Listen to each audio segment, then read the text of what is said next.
సమర్పయామి. ఓం భూర్భువః నమో విద్రాయ నమో విద్రాయశ్చేవిత్రే పుష్పోరకం కీర్యాణి దేవతానాం పుష్పయోః పుష్పదేవతానాం సహస్రాధ్యరమాధ్యామస్తి పుష్పాంజలిం సమర్పయామి. పూర్వాపాద్ర నక్షత్ర జన్మ నక్షత్ర దివసే శ్రీ అభయ ఆంజనేయ స్వామిని నమః పుష్పాభిషేకం కరిష్యే. అయం దేవతాభ్యో నమః. అత్యంత వైభవమైనటువంటి పుష్పాభిషేకాన్ని కరుణారా తిరిగించి స్వామివారి యొక్క అనుగ్రహాన్ని పొందుతున్నారు.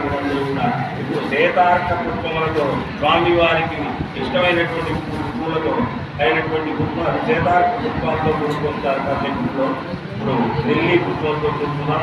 సర్వేశ్వరా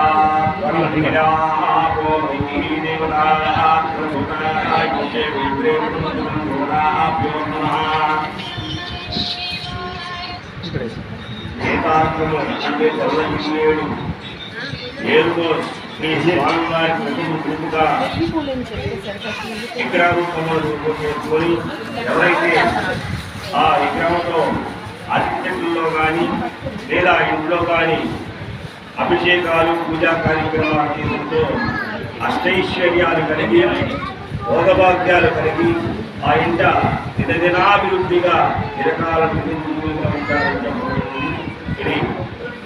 అటువంటి పూజా కార్యక్రమాన్ని అంకితంలో చేయడం వల్ల అత్యంత ప్రీతకరమైనటువంటి ఆనందం ఉంది. ఆయన సులభంగా మీకు వరాన్ని ప్రసాదించారట. అలాగే స్వామివారికి తమలపాకులు అనేది ఎందుకు అంటే ఒక రోజున సీతాదేవి అన్వేషణ కోసమై లక్ష్మి వెళ్ళినటువంటి ఆంజనేయ స్వామి వారికి లంకపాకులు నిప్పులు పట్టించారు.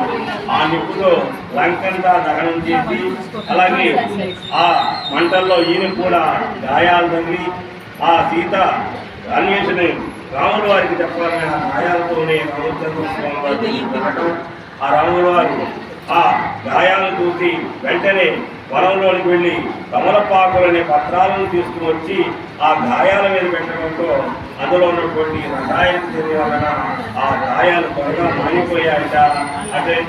అటువంటి రోగాలను తగ్గించే ఆ కమలపాకు శ్రీరాముడికి ఇష్టం కాబట్టి నాకు కూడా ఇష్టమే అని చెప్పి ఎవరైతే ఈ తమలపాకులతో అర్చన కానీ తమలపాకులతో మాల కానీ ధరింపజేస్తారో వారికి ఆయురారోగ్యాలు కలిగించారంట.